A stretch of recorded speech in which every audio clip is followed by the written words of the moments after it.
May 26, 2003, Aaron Ralston was hiking. A boulder fell on his right hand. He waited 4 days. Then he amputated his own arm with a pocket knife. A woman was bungee jumping in Zimbabwe. The cord broke. She then fell into a river and had to swim back to land in crocodile-infested waters with a broken collarbone.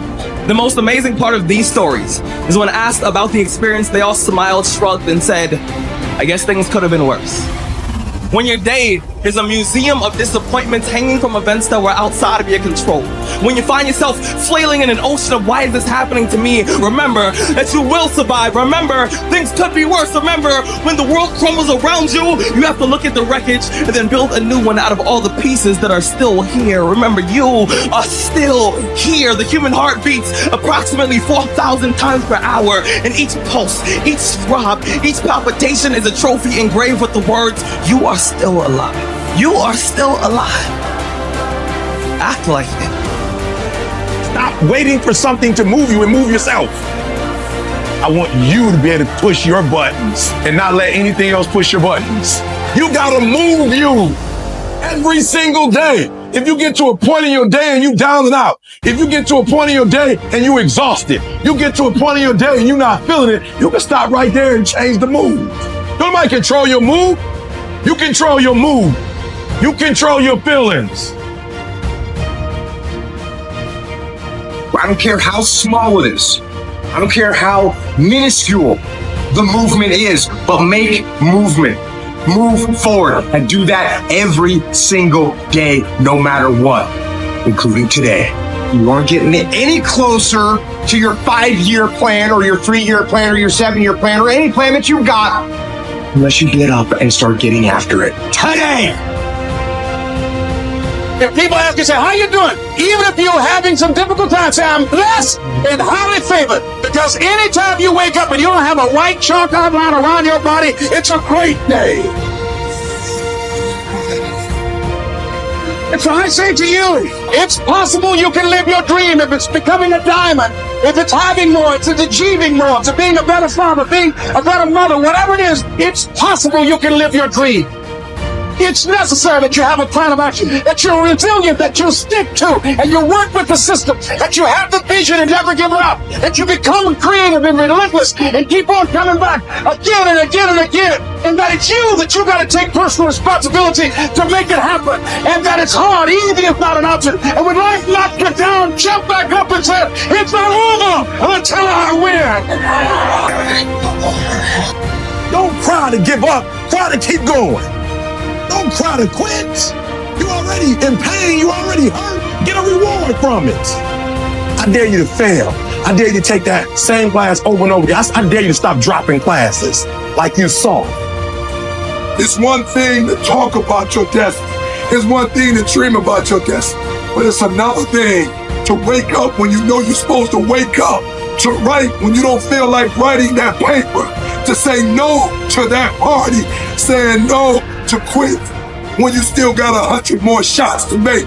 Saying no when your body's saying don't stop, but you put in 50 more push-ups. You can't just talk about it. You gotta be about it. You meet somebody wealthy, their family at one point was not wealthy. And then the one shows up. The one. One person changes the family tree forever. In my family, I'm the one. And it wasn't because I wanted it or I hoped for it. I fought for it. I want to win. I want to fight for my family. I want my mom and dad proud of me. I want my kids proud of me. I want me proud of me. I want to look in the mirror and be happy with the man I look back at, that he gave it everything, that he went for it. Many people give up on the 1-yard line, where if they have the determination just to keep on knocking. It's a funny thing about life. If you're home one day and someone is knocking on the door and you say, I don't want to be bothered today. And if that person just keep on knocking, can you believe that fool's still knocking? Pretty soon you say, what is it? What do you want? And that's how you've got to be about your dream. Some people, well, I guess ain't nobody home. I knocked on the door, but nobody came. I heard the television on and people were moving around, but I guess opportunity probably went out the back door. Oh, no. See, life is not just that simple. It's not that cut and dry. And that's why most people never realize their personal greatness, because they're casual about life. It does not take talent. You don't have to be talented, right? You don't have to be gifted. You don't have to be the quickest, the strongest. You don't have to be the most intelligent to get to where I am. That's what you gotta do. You just gotta grind though. Your grind, you gotta outgrind. So many of you heard me say this. Your father might own a company. Your mama might be a millionaire. You might come from privilege.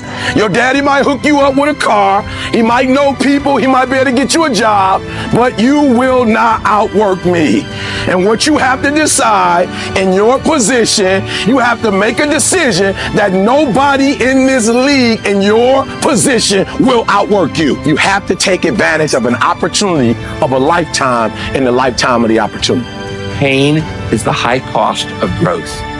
If you want to grow up, you want to be mature, there is no way to do it without pain. And the very thing that discourages you is the very thing that develops you. No one's coming to save you. No one's coming to save you. The only person that's going to make a drastic change in your life, whether that's physically, mentally, emotionally, spiritually, the only person that is going to dig you out of your hole is who? You. You've got to become courageous to stand up within yourself, to face it and step forward. You are the dictator. You are the captain of your boat, whether you let things affect you in a negative way or a positive way. You're going to work through this. You're going to get up. You're going to get dressed. You're going to get out. And you're going to do what you've been called to do. You're going to be what you called to be. And you're going to prove that everybody that tried to break you, everybody that tried to kill your dream, you're going to prove all of them wrong. And if you can work through your pain, on the other side is a reward. If you don't have what you want, stop telling yourself the story because you don't have the money, you don't have the time. That's bullshit. It's because you haven't committed yourself where you would burn your boats. If you want to take the fucking island, burn your fucking boats, and you will take the island, because people, when they're going to either die or succeed, tend to succeed. Everyone in the world has a list of things they think they should do. I should lose weight. I should work out. I should spend more time with my kids. I should work harder. I should make more calls. I should. And then you know what? People don't do their shoulds, and they get mad at themselves, and they what I call shit all over themselves. They beat themselves up about it.